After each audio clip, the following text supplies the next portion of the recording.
Welcome to the Author to Authority podcast and happy 2024. Wow, I can't believe that we are at the beginning of a new year.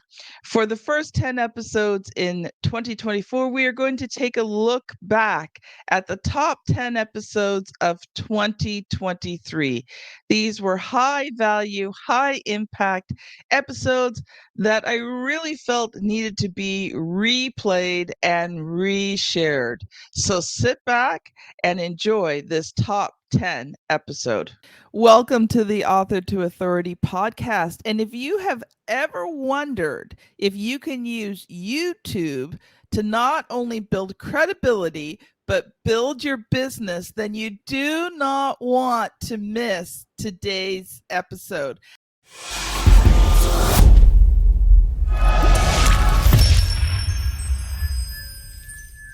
I am so excited to have Andrew Murdoch with us. He's the founder of YT Era, a full-service YouTube marketing solution for businesses and entrepreneurs. Now, after reaching a low point in 2018 and discovering the transformative power of YouTube content, he hit rock bottom, but he turned to YouTube videos for self-improvement and found success in boosting his mindset, finances, and health. Today, YT Era amplifies the world's biggest solutions by changing the way businesses and entrepreneurs do marketing. Andrew helps entrepreneurs successfully clone themselves to explode their awareness, credibility, authority, reach, influence, and sales by always putting their viewer first. Welcome to the show, Andrew. Thanks so much, Kim. Thanks for having me. I'm excited for today's conversation. You and I had a pre-conversation a while ago, and then scheduling got mixed up and time zones got mixed up, but we are finally here today to have this conversation.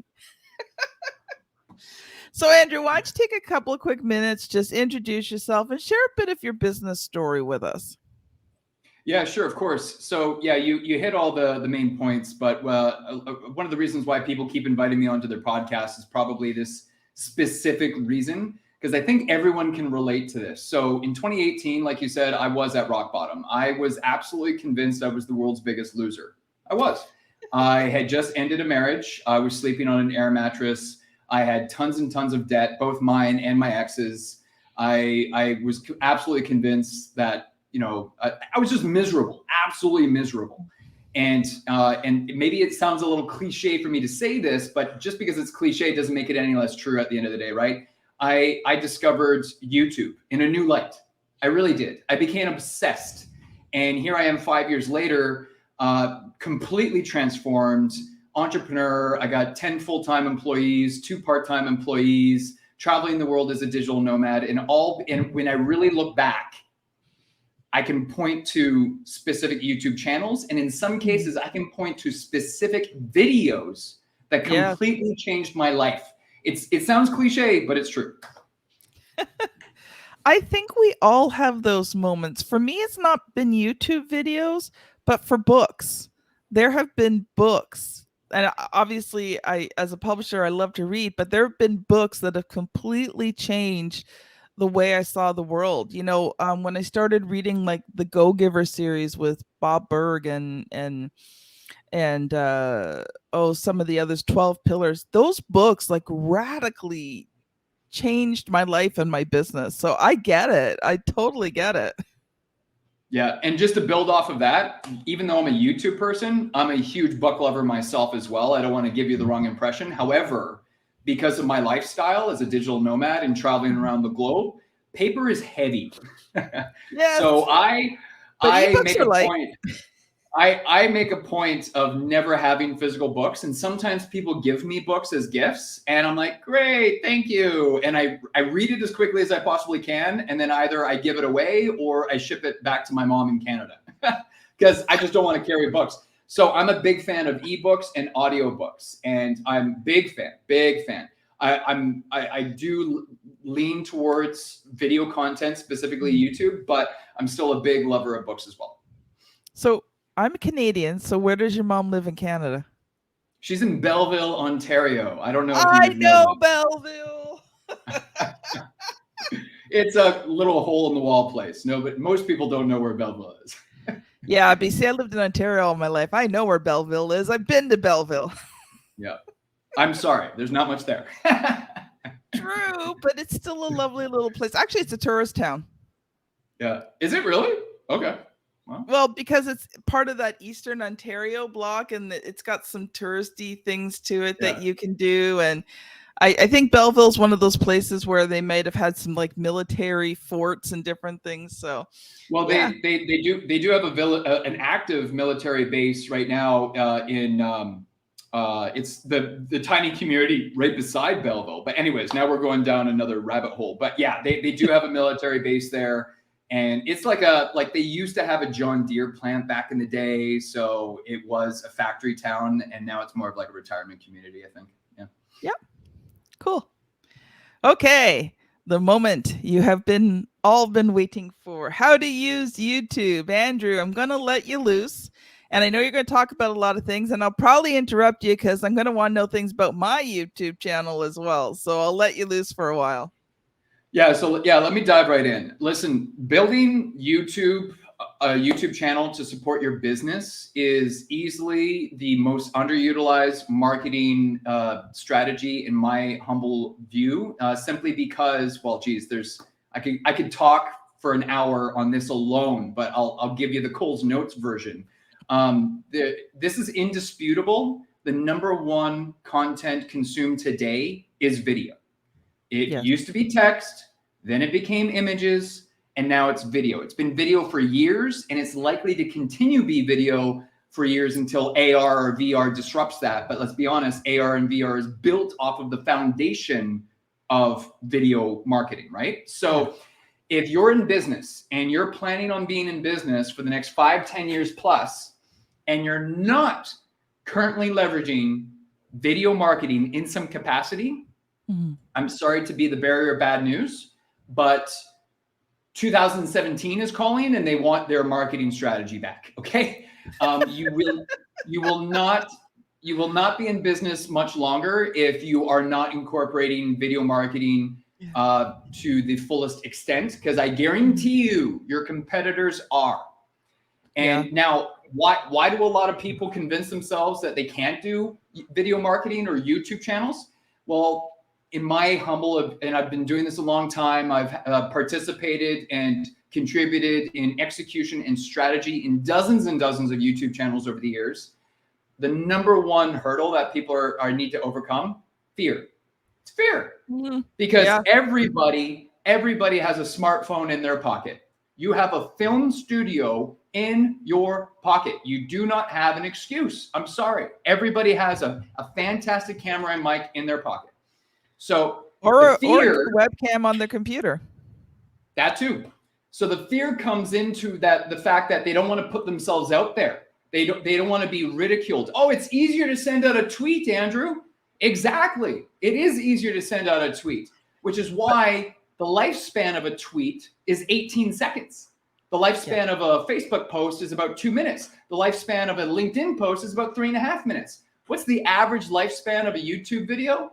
22 days, because you have less competitors. There's less people willing to put themselves out there. There's less people willing to set up the camera and the lights and the mic and do all of that stuff. There's less people willing to go to that length, right? There are more people willing to send out a tweet or a text of some kind because it's easier, because there's grammar check and spell check.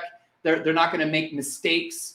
Whereas, and I mean, come on, if you make mistakes on camera, you can edit that out if you have an editor, or you can learn some basic editing yourself, and you can tweak the content so that before you hit the publish button, it looks the exact way that you want it to look, right? So now let's actually dive into some meat. Let's sink our teeth into something really valuable. Once you've overcome that fear and actually just take action, because honestly, the best way to deal with fear is just do it. Feel the fear and do it anyways, is the old saying, right? Yep. It's just, the more you practice, the more you do this. Like, you have a YouTube channel, you've made hundreds of videos.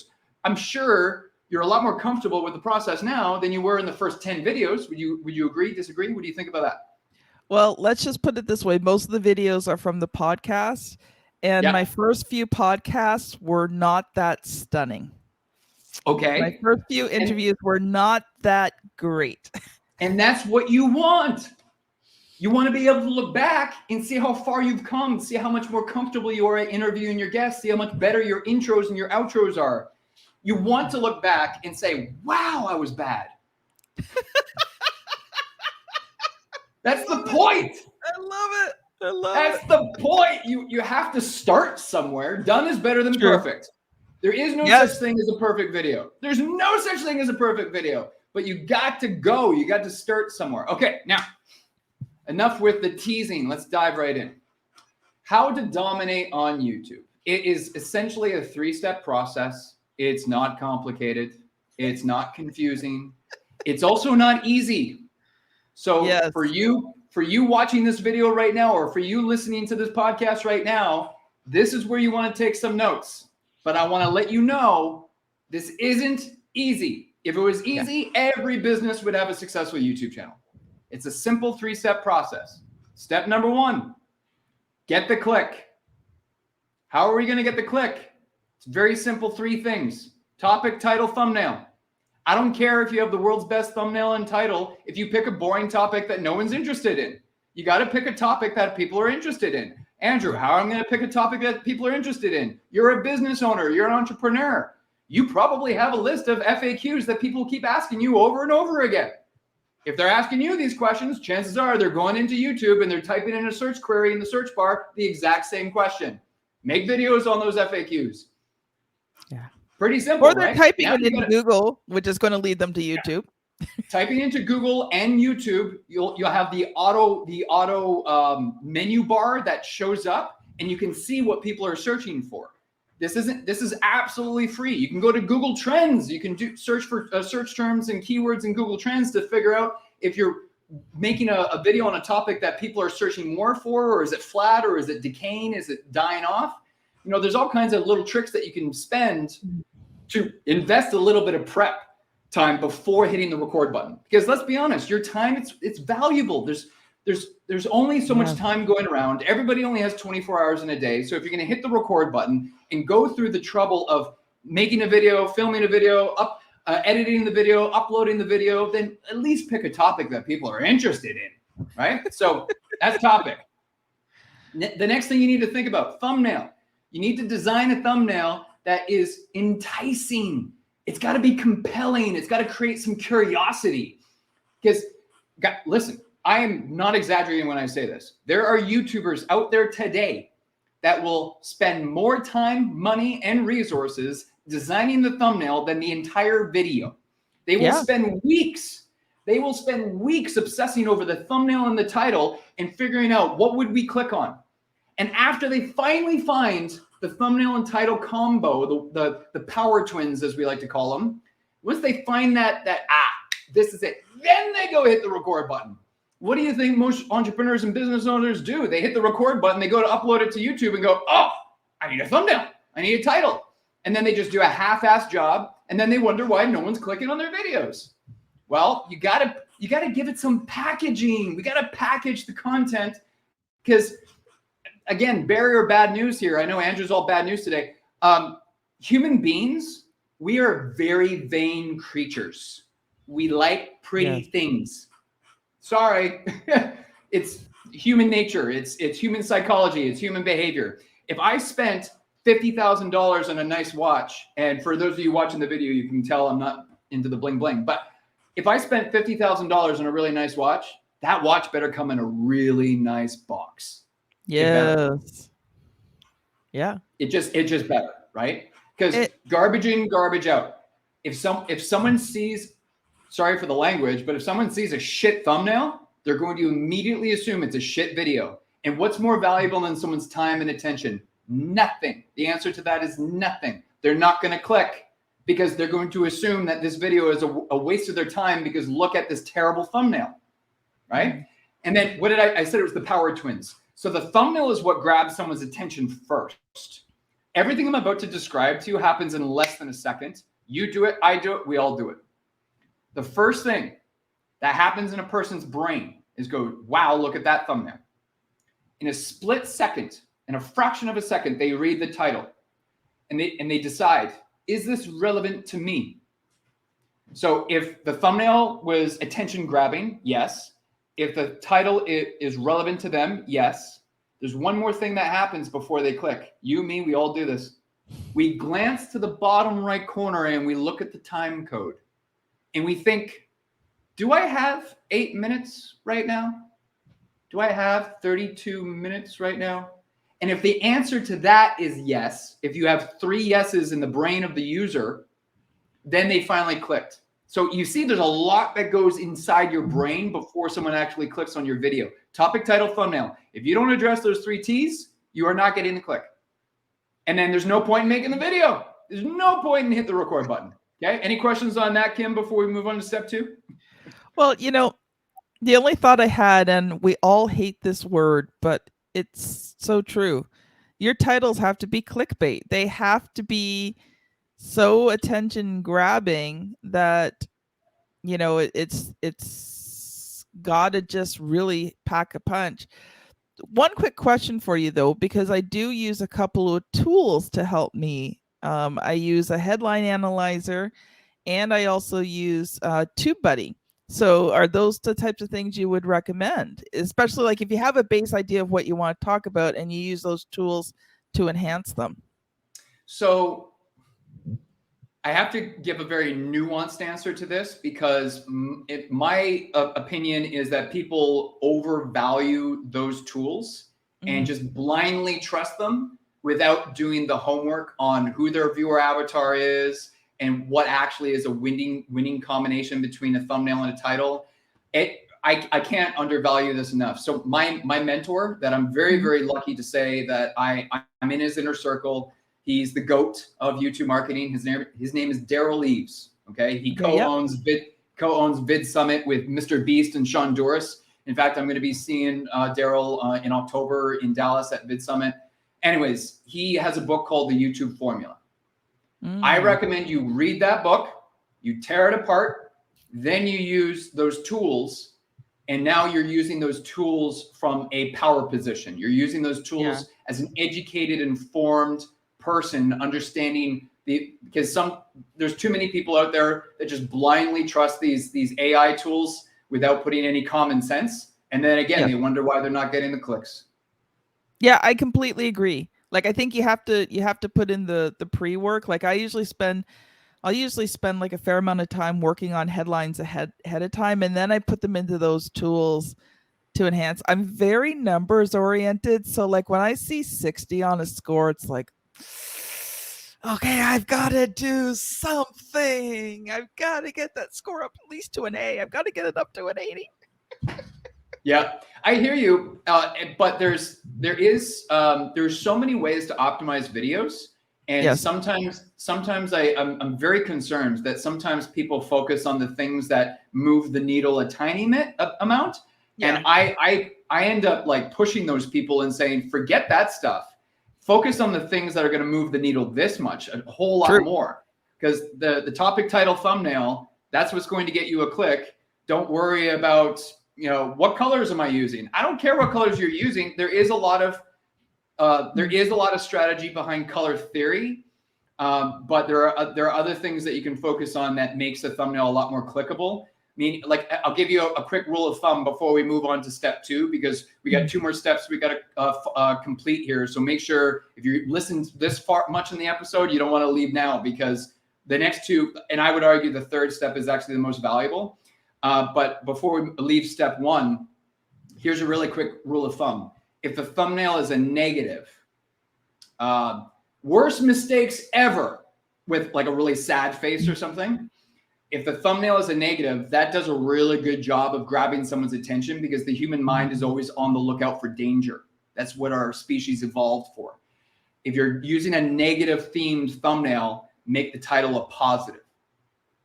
Best top secrets for blah, blah, blah. Negative thumbnail, positive title, it creates tension. When you create tension and curiosity, you're much more likely to get the click. Okay? So that's step 1. We got a motor now. We got a motor. Step 2. It's I can split step. So step 1 was in 3 parts. Step 2 is in 2 parts. We need to compel the viewer to watch the video and watch the entire thing. Why? Watch time. YouTube is a business. If you had an amazing business partner that's helping you make money, then you're going to bend over backwards for that business partner, aren't you? Yes. If you have a lazy business partner, someone who doesn't show up to work on time, doesn't bring any value to the company, doesn't bring in sales, doesn't generate revenue, you're not going to be very motivated to help that business partner, are you? Yeah, exactly. So what I'm asking you to do is be a good business partner to YouTube. YouTube makes money by people watching ads. Duh, Yeah. right? I know, obvious. So if we compel people to watch our videos longer, then ultimately they end up consuming more ads. Ultimately, YouTube generates more revenue. So that makes YouTube happy. You end up being a good business partner with YouTube, and YouTube will gladly share your videos to that many more viewers that fit your viewer avatar, right? Makes sense. So Yes. how do we get people to watch more videos? Easy. Splits into two parts. One, there is a component that you can't ignore: your on-screen charisma, your on-screen presence. Yes. Listen, there's some really easy tricks out there that everyone should be doing. Do something to put yourself in a peak state before you hit the record button. Do some jumping jacks, do some push-ups, put on some music, dance around like an idiot, walk your dog, hug your cat, give your kids a kiss, give your spouse a kiss. Do something to put yourself up, because the camera picks that shit up. Okay?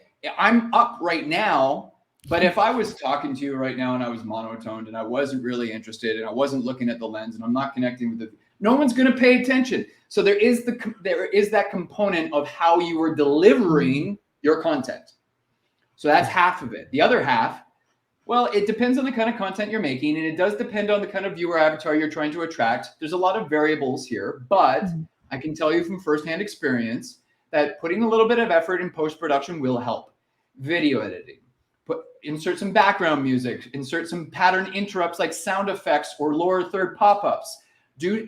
Cut out any of the any aspect of the video that slows the pacing down. Cut out any of that filler language like so. It just slows the whole video down, right? If you do those things, it really does a good job of making the video more consumable, so that you have a higher percentage of your viewers that actually stick around into the very end, right? Yes. More watch time. Now, step 3, we got to move on to step 3 right away here, just so I can make sure I add value. Step 3, in my opinion, is easily the most overlooked. For the most part, most people understand the value of step 1 and step 2, but step 3 is where everyone just, like, they either haven't done the work or they've done the work and they just give up because they've done so much work up until step 3. They're like, this is good enough. No, it's not good enough. Step 3 is you need to be able to convert that first-time viewer into a repeat, returning, loyal viewer. Yes. Because YouTube, the YouTube AI, it's just a machine. That's it. It's just a machine. So anytime someone talks about optimizing for the YouTube algorithm, total BS. Optimize for the audience, because the machine is measuring everything the audience does and doesn't do. It's just a machine. It's just measuring what people do. So don't tell me that the algorithm is turned on you. No, you just suck at making content. Sorry. Because the machine is just measuring what people are doing. So when a viewer, so congratulations, you got the click. Congratulations, you can convince someone to watch all the way into the very end of your video. Now what? We need to convince that viewer to keep watching. So at the end of your YouTube video, give them a reason to keep watching. In the YouTube platform, there are these clickable elements that you can throw up on the screen in the last 20 seconds or less. It could be between 20 and 5 seconds. I recommend you don't worry about the subscribe button. Don't worry about a playlist. Don't worry about it. Like, you can do all of that stuff, sure. But when you start giving marketing 101, when you give too many options to the end user, it's more likely they'll do none of them. So give them one powerful CTA. Okay, so let's say it's a video on optimizing your YouTube channel, growing a YouTube brand. Well, give some thought before you hit the record button to what other videos you have in your library, what other videos you have in your archive, and give it some serious thought. So let's say, Kim, let's say you you know what you have on your channel. What other episodes do you have that relate to growing a brand on YouTube, growing your marketing strategy on YouTube? What other can you think of off the top of your head, if you have any other videos that might explain how to nurture that lead after someone's been captured? Do you have any videos like that? No, but we did have a pre-discussion. So I took your advice you had given me on the first call. I don't have a YouTube one, but I already went back. I do have one on SEO. So at the end of this video, okay, you are going to be directed to a video on SEO to help you increase your skills on YouTube.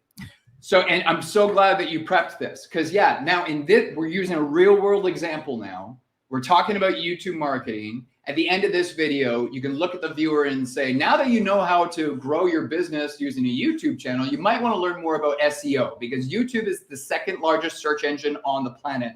And you're going to want to watch this right now. And I'll see you over here right now, because physical body language, when you're pointing, and a verbal call to action, giving a specific reason, they're more likely to click now, right? Because they've watched your entire video. They've already seen value. They already like you. Well, the worst thing you could do is say, bye. Worst thing. Worst sin you could possibly commit. Thanks for watching. No, don't say that. You're still watching, so I know you enjoyed this content on YouTube marketing. You're going to love this SEO video next.